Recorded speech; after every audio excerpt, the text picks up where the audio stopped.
Assalamualaikum warahmatullahi ta'ala wabarakatuh. Alhamdulillahi rabbil alamin. Wassalatu wassalamu ala ashrafil anbiya'i wal mursalin Sayyidina Muhammadin wa ala alihi wa sahbihi ajma'in, amma ba'du.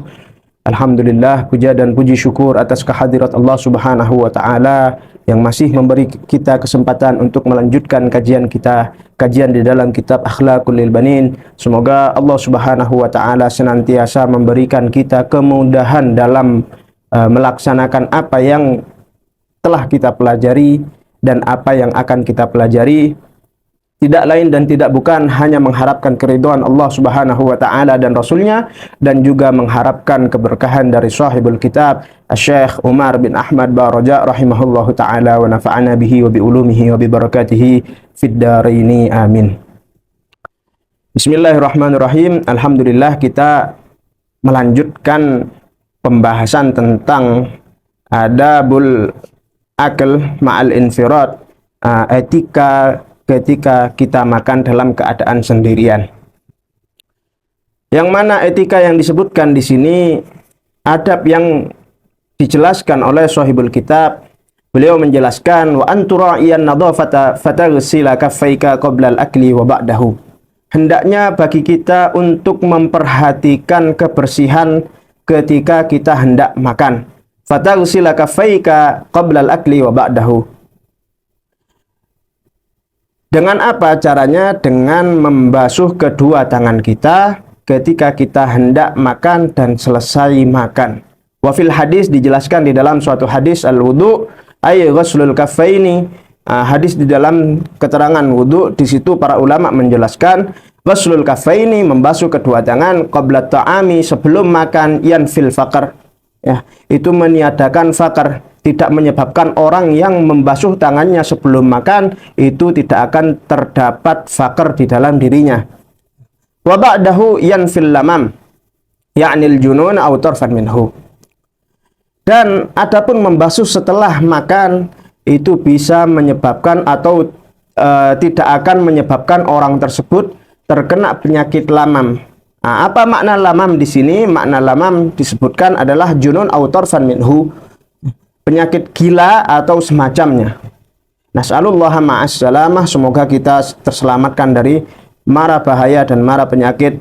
Amin ya rabbal alamin. Wa antakula biyadikal yumna. Adab yang selanjutnya di sini adalah hendaklah bagi kita untuk memakan apapun makanan tersebut dengan tangan yang kanan. Wa fil hadis liyakula ahadukum biyaminih. Dalam hadis disebutkan hendaknya salah seorang dari kalian ketika makan, makanlah menggunakan tangan yang kanan. Wal yashrab biyaminih. Begitu juga dengan minum. Wal ya'khudhu biyaminih. Ketika mengambil apapun, hendaknya kita menggunakan tangan kanan. Wal yu'ti biyaminih. Dan memberi apapun hendaknya bagi kita, bagi seorang muslim, adabnya untuk menggunakan tangan yang kanan.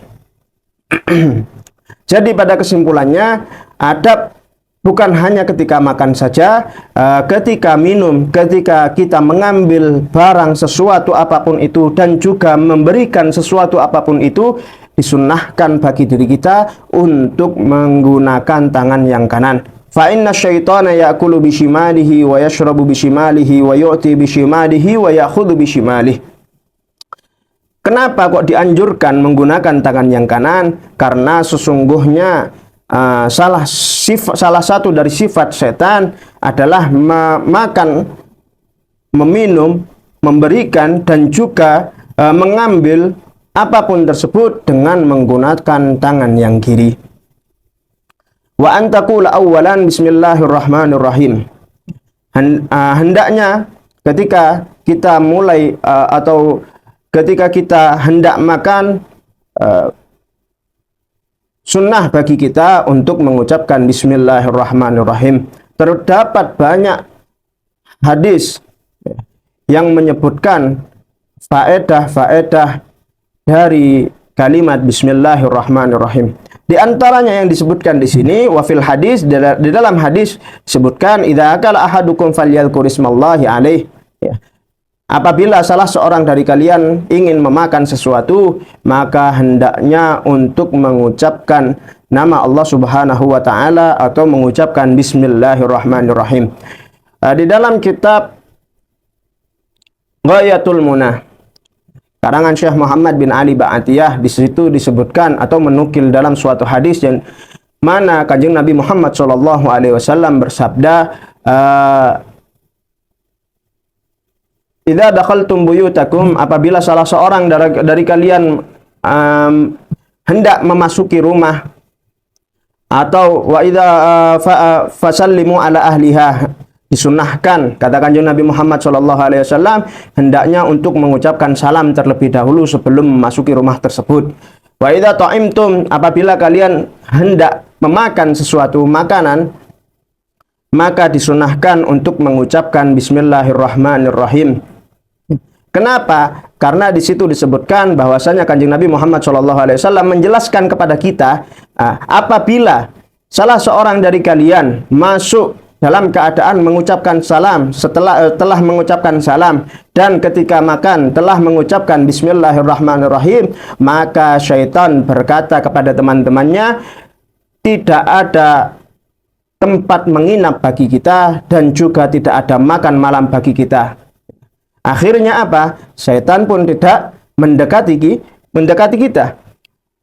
Begitu juga dengan sebaliknya, apabila salah seorang dari kalian tidak mengucapkan salam ketika masuk ke dalam ruangan, dalam rumah, atau apapun itu, dan juga tidak mengucapkan bismillahirrahmanirrahim ketika makan ataupun minum, maka seraya setan mengatakan kepada teman-temannya, setan mengucapkan, kita telah mendapatkan tempat menginap dan kita juga akan mendapatkan makan malam. Nas'alullah ma'assalamah, semoga kita diselamatkan dari godaan-godaan syaitan. Amin, amin ya rabbal alamin. Di antara adab selanjutnya adalah fa inna siya awwalihi falyakul bismillahi awwaluhu wa akhiruhu. Bagaimana kita kalau kita lupa akan mengucapkan bismillahirrahmanirrahim pada awal atau sebelum kita makan, disunnahkan untuk mengucapkan bismillahi awwaluhu wa akhiruhu ketika kita pertengahan makan atau minum. Wa antulawwitha yadaka wa thawbaka bit-ta'ami wala tanthura syai'an minal maraqi awil idami ala sufrah. Adab selanjutnya, etika selanjutnya yang hendaknya bagi seorang muslim untuk melaksanakannya adalah hendaknya bagi kita untuk tidak mengotori tangan kita, untuk tidak mengotori pakaian kita bit-ta'ami dengan makanan-makanan yang kita makan. Wala tanthura syai'an minal maraqi awil idhami ala sufrah. Dan etika selanjutnya adalah janganlah meletakkan kita atau sisa-sisa makanan seperti kuah yang berjatuhan atau meletakkan daging di sufrah. Ya, sufrah adalah seperti kain yang diletakkan di bawah piring, atau mungkin di rumah kita seperti halnya meja makan atau apapun tersebut yang terdapat pada bawah piring. Wala tukthir minasyurbi athna al-akli li'anna dhalika yamna'u min hadmit ta'am. Juga adab selanjutnya adalah janganlah kita memperbanyak minum ketika pertengahan makan. Li'anna dzalika yamna'u min hadmi ta'am, karena memperbanyak minum di pertengahan makan atau ketika makan itu bisa menyebabkan lambatnya pencernaan makanan yang kita makan. Wa alla tanfukha fit ta'ami wasyarab. Adab selanjutnya adalah janganlah bagi kita untuk meniup makanan atau minuman yang kita minum. Wa fil hadis, di dalam hadis dijelaskan an-nafkhu fit ta'ami yadhhabu bil barakah. Nah, di dalam hadis disebutkan meniup makanan itu bisa menghilangkan keberkahan dalam makanan tersebut. Wa warada nahyun an aidan an nafkhi anin nafkhi fi syarabi. Juga disebutkan adanya larangan untuk meniup minuman yang kita hendak minum. Wa alla tashrab min famis siqai li annahu yuntinuhu. Juga adanya larangan bagi kita untuk meminum dari ujung atau tempat keluarnya air di dalam kendi.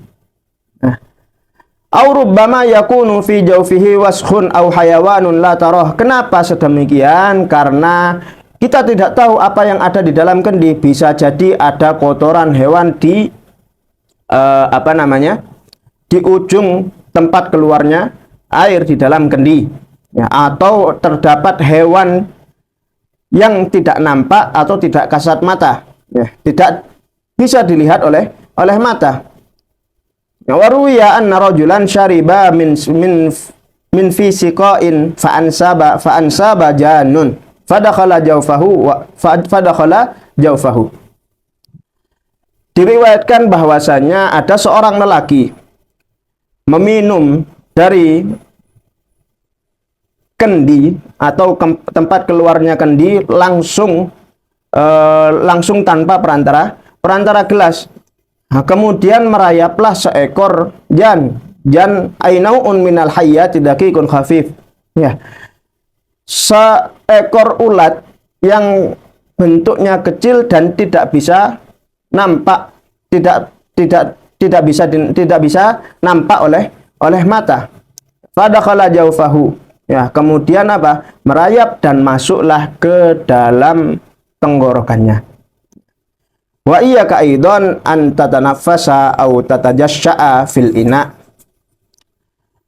Kemudian adab yang selanjutnya adalah hendaknya bagi kita untuk menghindari, ya, at-tanaffus, menghembuskan nafas kita, au tatajashsha,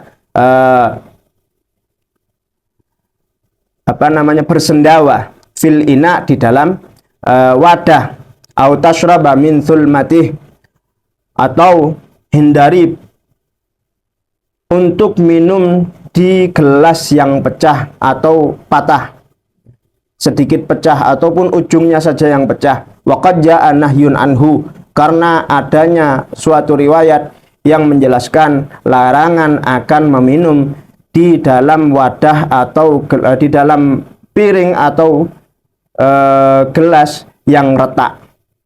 Fil hadis, di dalam hadis disebutkan wa fihi annahu maq'adus syaitan, karena piring, gelas yang retak atau wadah apapun itu yang retak itu termasuk tempat duduknya syaitan. Mungkin hal ini saja yang bisa kami sampaikan. Ada kurang lebihnya kami memohon maaf. Wabillahi taufiq wal hidayah. Wassalamualaikum warahmatullahi taala wabarakatuh.